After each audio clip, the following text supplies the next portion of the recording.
وہ کہتے ہیں اظہر سعید بٹ صاحب مرحوم کہ میں نے چھت پہ کھڑے اگر کوئی خانہ ہو جائے, فائرنگ ہو رہی ہو ہوائی, تو اپنے آپ کو نیچے کیسے محفوظ طریقے سے لانا ہے,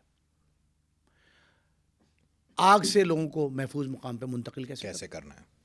یہ سول ڈیفنس کی ٹریننگ تھی. نوجوان کم تھے اس میں, بوڑھے مان لیتے تھے. ڈوبتوں کو بچانا کیسے ہے, پانی کریلا آئے تو وہ بھی اس میں بڑا. اور ابھی بھی جو راوی دریا کا پل ہے وہاں پہ سول ڈیفنس بہت اچھا کام کر رہی ہے. بڑے لوگ جو خودکشی کرتے ہیں ان کو جا کے بچاتے ہیں. ہاں جی, ٹھیک ہے, سیلاب میں انہوں نے بڑا کام کیا. ہم نے آپ ان کے دفاتر میں, ان کے مراکز پہ, ان کے سینٹرز جتنے ہیں ان پہ جا کے دیکھیں, ٹنوں منوں کے حساب سے مٹی گرد ان کی فائلوں پہ. آپ سندھ کا اندازہ لگائیں سر کہ جو سول ڈیفنس کے لوگ ہیں یا جو عملہ یہ ہے وہ مختلف کوٹھیوں میں پابندی سے ڈیوٹی دے رہا ہے, ان کو وہاں پہ پابند کر دیا گیا ہے یا کسی بھی اور ڈپارٹمنٹ میں بھیج دیا گیا کہ شاید کراچی میں سول ڈیفنس کے لوگوں کی ضرورت ہی نہیں ہے. یہ بھی ایک المیہ ہے. میں یہ سمجھتا ہوں کہ آگ نے جتنی بار نقصان کیا اسے محض قدرتی حادثہ قرار نہیں دے سکتے. یہ غفلت ہے, بہت بڑی مجرمانہ غفلت ہے. اور ایک اور جملہ میں سمجھتا ہوں کہ اگر آپ نے کسی نئے گل پلازے کے سانے سے بچنا ہے تو آپ یہ طے کر لیں کہ یہ ٹیسٹ کیس ہے ہمارا گل پلازہ کی آتش زدگی. جس شخص نے نقشہ منظور کیا, ہاں بالکل ایسے ملٹی سٹوری بلڈنگز بنانے کا جو اصل پروسیس ہے, اور کچھ کیا نہیں کیا, ان لوگوں کی موت کی ذمہ داری آپ پہ عائد ہوتی ہے. ہاں کہ نقشہ منظور کیسے کیا, وہاں پہ ایس او پیز پورے نہیں ہیں. اب اس سے ایک اور سنیں, ایک اور اس کے بعد وزٹ ہوتے ہیں اس کے منظوری کے بعد کہ پریکٹیکلی ایسا ہے کہ نہیں ہے. اب میں آپ کو ایک بات بتا رہا ہوں, اس پلازے میں جس میں آگ لگی اس کے 26 دروازے ہیں. ہاں جی بالکل 26 دروازے ہیں اور 24 بند کر دیتے ہیں رات 10 بجے. اور ایک اور بات سنیں, جس دن یہ سانحہ ہوا اس دن 25واں بھی بند تھا, صرف ایک دروازہ کھلا تھا. دھواں اس قدر تھا, گھپ اندھیرا تھا. ایک اینی شاہد نے کیا بتایا, زبیر نے, وہ کہتا ہے کہ ایک گلکاری مصنوعی آرٹیفیشل پھول فلاورز, ان کی دکان میں آگ لگی, اس کی دکان میں آگ بڑھ گئی. اور ایک اور بات بتاؤں آپ کو, یہ آگ بجلی کے شارٹ سرکٹ سے نہیں لگی. یہ کیا کہہ رہے ہیں آپ؟ بالکل وثوق سے کہہ رہا ہوں. نہیں مانا کہ انشورنس کلیم کے لیے اکثر ایسے ہی آگے لگائی جاتی ہے. لاہور میں پیس میں حفیظ سینٹر میں پیس آج تک بحال نہیں ہو سکا. فارماسیوٹیکل کمپنی میں اس طرح کتنے ہی ہیں جن میں لگتی رہی. ایل ڈی اے کے دفتر میں, ایمپرس روڈ پہ ایل ڈی پلازا. چلے سرکاری دفاتر میں تو ریکارڈ جلانے کے لیے آگ لگی, ضلع کچہری لاہور کی کچہری میں لگی. ہم نے سبق نہیں سیکھا, صرف ایک سبق سیکھا. یہ ایل ڈی اے نے نقشوں کی منظوری کے لیے, زیادہ فلور کنسٹرکشن کے لیے ایس او پی سخت کر دیے. اور بہت سے ڈپارٹمنٹس کے این او سی کو لازمی قرار دیتے, کئی بلڈنگ بلڈوز بھی کر دی, کئی زیر تعمیر پلازے رکوا دیے. پنجاب میں تو کام ہوتا نظر آ رہا ہے. نہیں اب ہوا ہے, اب ہم نے سبق سیکھا ہے. وگرنہ ہم من حیث القوم ہم لکیر پیٹنے کے عادی ہیں. اب میں آپ کو ایک بات بتاؤں, سانحہ بلدیہ ٹاؤن میں جو سرکاری اداروں نے ہینڈ آؤٹ جاری کیے تھے, مذمتی بیانات دیے تھے, ان میں جگہ اور نام تبدیل کر کے وہ دوبارہ جاری کر دیے. یہ ہمارا, میں آپ کو رویے بتا رہا ہوں, وتیرے کیا ہے ہمارے. ہمارا رویہ یہ ہے کہ ہم سب کچھ لٹا کے ہوش میں آتے ہیں, پھر نئے سانے کا انتظار کرتے ہیں. ہاں بالکل. اچھا آپ نے اکثر دیکھا ہوگا کہ کراچی اگر جائیں آپ, یقیناً آپ گئے ہوں گے, کہ وہاں پہ جو پلازوں کی صورتحال ہے کہ پلازے بہت اونچے ہیں اور نیچے سے مخدوش صورتحال ہے, اور اس کے ساتھ ساتھ اتنے پرانے ہو گئے کہ ان کی مینٹیننس پہ توجہ نہیں دی جاتی. پھر وہاں پہ جہاں میٹر بجلی کے لگے ہوئے ہیں اس جگہ پر ایسا تاروں کا جال ہے کہ انسان کو سمجھ ہی نہیں آتا. بے ہنگم کمرشلائزیشن جو ہے نا, اس میں ہم اندھے ہو گئے. ایس او پیز کیا ہیں کہ آپ نے 3 منزلہ سے اوپر ایک عمارت تعمیر کرنی ہے, 4تھی منزل. اس سٹوری کی تعمیر سے پہلے اس ایک بڑے بھاری بھرکم پروسیس سے گزرنا ہے. اس بھاری بھرکم پروسیس کا ہم نے ایزیسٹ پاسبل راستہ نکال لیا, وہ ہے رشوت.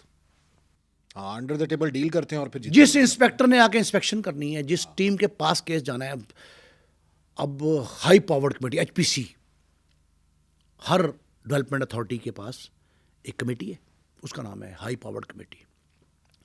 ہائی پاورڈ کمیٹی کے ممبران 18ویں گریڈ سے اوپر کے افسر ہوتے ہیں, چاروں صوبوں میں, گلگت میں بھی. ان لوگوں کو فزیکلی وزٹ کرنا ہے قانون کے مطابق, S O Ps, laws, bylaws. ان اداروں میں, ان محکموں میں جہاں جہاں وہ تعینات ہیں, وہ ایک کمیٹی کی شکل میں جائیں گے ایسی کمرشل عمارتوں پہ. میں نے آپ سے کہا کہ رسمن بلدیہ ٹاؤن کی آگ کے بعد, بلدیہ فیکٹری جو تھی اس کی آگ کے بعد 3 ایک لیٹر بھیجے, ایک افسر نے مجھے بتایا, پرانی ڈیٹس بھیجے. کسی نے اس کو پرسو نہیں کیا آج تک.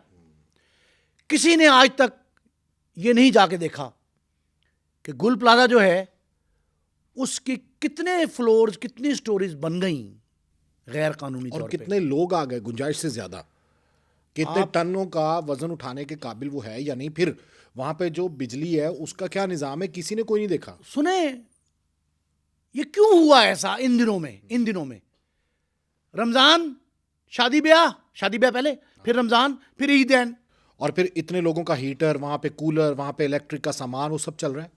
اور پھر وہاں پہ جو تاروں کے جال ہیں وہ یقین کریں اذیت ہے اگر اس کو دیکھ لیا جائے, اور کسی نے کوئی توجہ نہیں دی. اور بلڈنگ انسپیکٹرز کے بارے میں یہ کہا جاتا ہے کہ سندھ کے جو بلڈنگ انسپیکٹرز ہیں پنجاب کے اے سی ڈی سی سے زیادہ امیر ہیں سر. اب میں ایک جملہ کہنے لگا ہوں, اگر آپ نے کسی سانحہ گل پلازا سے مزید بچنا ہے, اس کے اعادے سے رپیٹ ہونے سے بچنا ہے, تو فوری طور پہ ایک قتل کا مقدمہ درج کریں. کس پہ ہو قتل کا مقدمہ؟ بتاتا ہوں, میئر پہ ہو, سنیں, ہر شخص ذمہ دار ہے, ہر شخص. کمشنر پہ ہو, سب سن لیں, ہر ایک نے اپنا اپنا جو ہے نا اسٹیٹمنٹ دیا ہے, میں اس کا سب کو بتا رہا ہوں, تجزیہ کر رہا ہوں. اگر آپ قتل عمد کا پرچہ نہیں درج کرتے 302 کا, آپ 322 تعزیرات پاکستان کی دفعہ قتل خطا کا پرچہ درج کریں. حادثہ اور قتل عمد, ارادتاً قتل, اس کے درمیان میں قتل خطا ہے. قتل خطا کا مقدمہ درج کر کے اس کی انکوائری کرائیں, جوڈیشل انکوائری.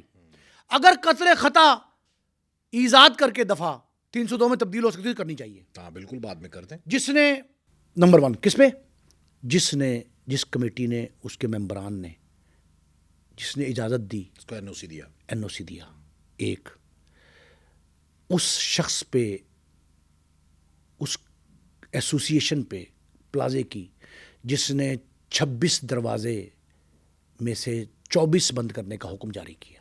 ہاں, ہر رات ہو جاتا. اور وہاں کے لائن مین پہ, اس علاقے کے line superintendent, XEN, S D O, وابڈا کے کیپکو جو بھی ہے, اس کے ہر افسر کے خلاف جس نے یہ, جن کو اندھوں کو دکھائی نہیں دیا تاروں کا جال, انٹرنل وائرنگ کے انچارج کو, جو انٹرنل کرتا, ہاں بالکل, وہاں کے الیکٹریشین وہی انچارج جو ہے, لائن مین جو بھی ان کا اپنا کیپکو نے پلازے کا. 2 تیسرا, جس بدبخت نے ایسے علاقے میں جہاں ریسکیو کے لیے فائر بریگیڈ نہیں پہنچ سکتا, وہاں پلازے کی تعمیر کی اجازت دی. دیواروں کی دکانوں کی دیواریں جو ان کے سائز چھوٹے کیے. پلازے میں دکان کا سائز بڑا ہے, عملاً چھوٹا ہے. ہاں, ایک دکان کو 2 لوگوں کو کرائے پہ دیا ہوا ہے, پھر آگے سٹال لگائے ہوئے ہیں, پھر درمیان میں سٹال لگائے ہوئے ہیں. تو کیوں اتنا آج کل جو رش تھا, شادی بیاہ کی خریداری, رمضان کی خریداری, اور تیسرا عیدیں آ رہی دونوں, اس کی وجہ سے انکیپیسٹڈ ہو گیا پلازا. چھت پہ جو گاڑیاں کھڑی تھی, پتہ ہے آپ کو, روف ٹاپ پہ, اس تک جانے کے لیے جو راہداری ہے, جس طرح لاہور میں ہمارا لبرٹی میں پلازا بنا ہے, پارکنگ پلازا, وہ آکوپائڈ تھی, اتنی گاڑیاں تھیں کہ راستے میں بھی گاڑیاں کھڑی کرنی پڑی. 2 گاڑیاں اکٹھی نہیں, ایک آ رہی, یہ نہیں پاسبل تھا. اس کے درمیان میں گاڑیاں کھڑی تھیں پارکنگ کی. ایک بے ہنگم پن کا شکار تھا. انہوں نے کہا جی کہ تاجروں کے لیے چندہ اکٹھا کرنے کا کسی نے کوئی حکومتی شخص تھا. وہ گیا تو اس سے کسی نے کہا جی کہ تاجروں کی ویلفیئر کے لیے، یہ 3 4 5 ماہ پرانے، ویلفیئر کے لیے آپ کچھ چندے کا اہتمام کریں. بھائی تاجر تو مخیر حضرات ہیں، وہ تاجر جو ہیں وہاں کے رہنے والے کروڑ پتی ارب پتی ہیں، وہ لوگوں کو خیرات دیں کہ خیرات کے لیے وہ ہاتھ پھیلا لیں. جتنی اس طرح کی بے وقوفی ہوئی ہیں ہر شخص پہ فرد جرم عائد کی جائے.